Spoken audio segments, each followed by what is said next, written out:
Oi, eu sou o The History Guy. Eu tenho um diploma em História e amo História. E se você também ama História, este é o canal para você. Um antigo ditado diz que você é o que você come, ilustrando que o que uma cultura consome revela muito sobre ela e provavelmente impacta sua história, embora esteja se referindo mais à saúde da dieta. E quando olhamos para a confluência entre dieta e cultura na América, um alimento se destaca. Um alimento que comemos em quantidades maiores do que quase qualquer outro país no mundo, um alimento que é o ingrediente principal de um dos alimentos mais quinta-essenciais americanos, o hambúrguer. O gado bovino chegou com os primeiros assentamentos europeus nas Américas, e a produção e consumo de carne bovina tem sido um motor primário da história americana desde então. O gado usado para carne bovina nas Américas tem origem europeia, trazido logo após a chegada dos europeus, apesar da existência de bovinos selvagens, como o bisão americano no continente. Em sua segunda expedição, em 1493, Cristóvão Colombo trouxe alguns bovinos, principalmente como animais de tração. Alguns desses bovinos escaparam e formaram rebanhos selvagens. Foram levados em expedições espanholas para o México e América do Sul. Os bovinos eram nervosos, magros, velozes, com chifres longos para a defesa, resistentes e tolerantes à seca. Na América do Norte, o gado chegou com os primeiros colonos europeus. O gado foi importado para a colônia de Jamestown, na Virgínia, em 1611 e para a colônia de Plymouth, em 1624. Essas eram raças inglesas, especialmente a Devon, uma das mais antigas de gado domesticado. O gado não era usado apenas para carne, eles também eram usados para leite, couro e como animais de carga. Com a expansão das Américas para o oeste, o gado acompanhava. Mas a demanda por bife cresceu à medida que a população e a riqueza aumentavam. Devido à maior disponibilidade de terras nos Estados Unidos, a carne, especialmente a bovina, era muito mais acessível na América do que na Europa, onde a economia da produção de carne fazia com que fosse consumida principalmente pelos ricos. Nos Estados Unidos, havia espaço suficiente para a criação de rebanhos perto e ao redor das cidades, o que criou um mercado próspero desde o início da história do país. A disponibilidade de carne também impulsionou a imigração americana.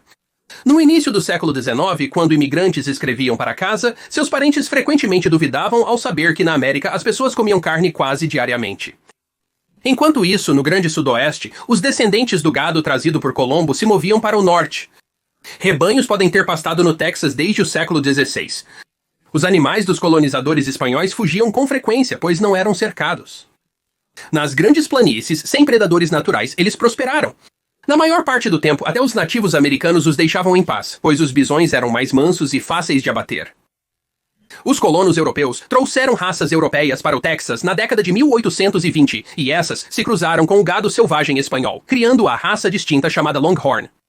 Os mexicanos adotaram a tradição espanhola de conduzir gado a cavalo, que foi adotada pelos colonos europeus. Depois da Revolução do Texas, em 1836, vários criadores mexicanos partiram, abandonando o gado. Os colonos europeus assumiram os rebanhos. Sem métodos de refrigeração, os rebanhos eram criados principalmente para couro e sebo, usados na fabricação de sabão e não para carne. Apesar disso, a pecuária era um negócio rentável, e em 1855 havia 10 cabeças de gado no Texas para cada habitante. Mas a Guerra Civil dos Estados Unidos mudou a indústria da carne bovina nos Estados Unidos. Anteriormente, a carne bovina nos Estados Unidos vinha de um açougueiro local, que estava abatendo carne fresca. As fábricas de embalagens nos Estados Unidos produziam carne enlatada em salmoura desde o século XVII, mas a demanda era baixa devido à disponibilidade de carne fresca.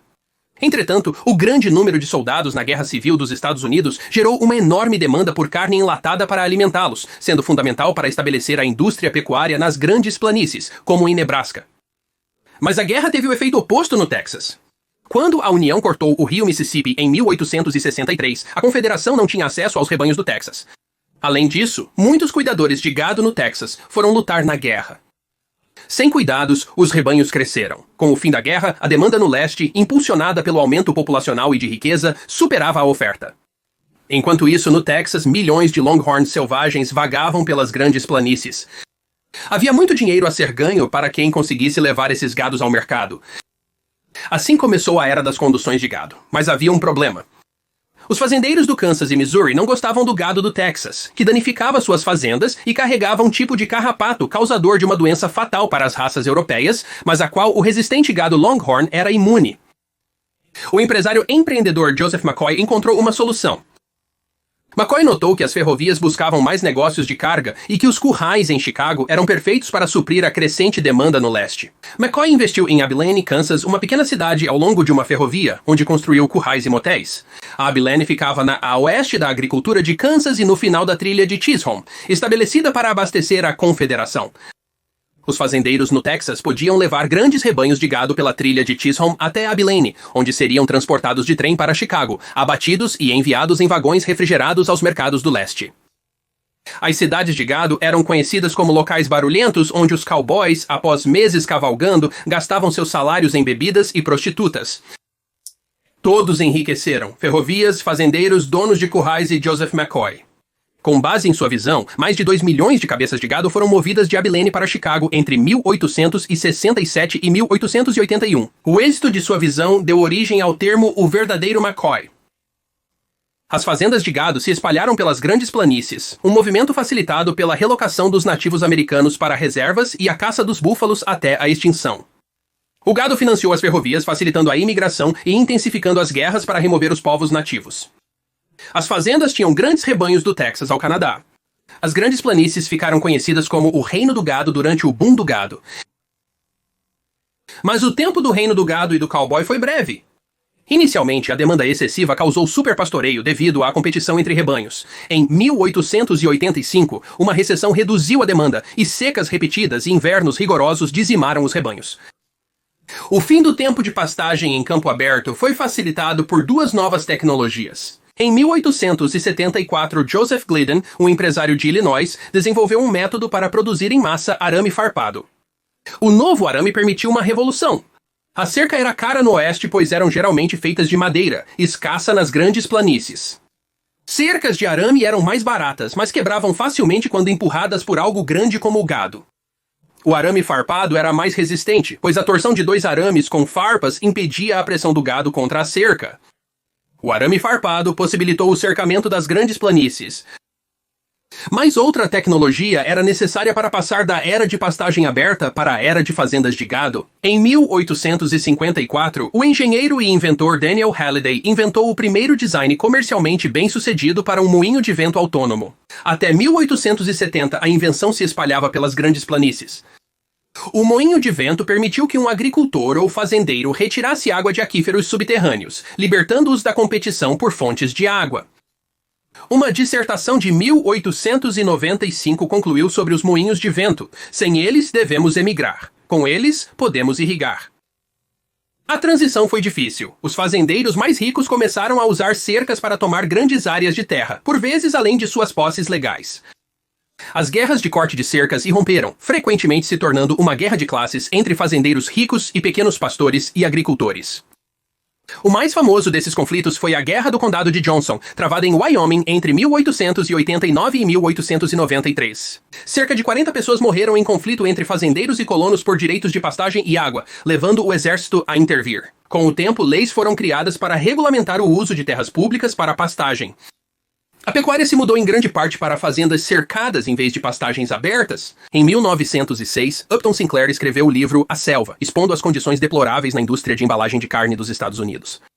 Apesar de tentar abordar as condições de trabalho, o público ficou mais revoltado com a descrição das condições sanitárias. O livro resultou na criação de muitas leis de proteção ao consumidor nos Estados Unidos e em uma lei federal de inspeção de carne para garantir condições sanitárias no abate e processamento de carne e produtos cárneos. A demanda por carne de melhor qualidade fez o Departamento de Agricultura dos Estados Unidos começar a classificá-la em 1926. Até os anos 80, mais de 90% da carne bovina vendida nos Estados Unidos era classificada favorecendo carnes bem marmorizadas, alimentadas com grãos. Então, hoje a maioria da carne é criada em fazendas, mas é finalizada em pátios de alimentação que engordam o gado com grãos. As grandes fazendas desapareceram, pois os fazendeiros agora se concentram apenas na criação. A transição para os pátios de alimentação também alterou o modo de embalar a carne. Em vez de transportar gado vivo para os currais de Chicago, casas de embalagem foram construídas próximas aos grandes confinamentos onde o gado era criado. Agora o gado era abatido próximo de onde era criado e só os cortes congelados precisavam ser enviados. A carne bovina também mudou, acompanhando a demanda por maior qualidade e novas práticas de pecuária. O gado Aberdeen Angus escocês foi importado pela primeira vez para os Estados Unidos em 1873. Descobriu-se que eles se misturavam bem com os Longhorns. O resultado foi chamado de Black Angus, agora a raça de gado de corte mais popular na América. A disponibilidade de carne bovina deu origem ao alimento que mais define a culinária americana hoje. No início do século XIX, imigrantes do norte europeu chegaram via Porto de Hamburgo, trazendo receitas locais de carne moída cozida. Esse prato se popularizou em restaurantes americanos como Steak Hamburg Style ou Hamburger Steak. Nos anos 1880 e 1890, há muitas reivindicações sobre quem inventou a ideia de colocar um bife de hambúrguer entre duas fatias de pão. Quem você acha que inventou o hambúrguer hoje depende de onde você vive, mas quem quer que tenha sido, a ideia vendeu. Os americanos consomem cerca de 50 bilhões de hambúrgueres anualmente, com uma média de mais de 3 por semana para cada pessoa no país. O McDonald's vende, em média, mais de 1.500 hambúrgueres por minuto.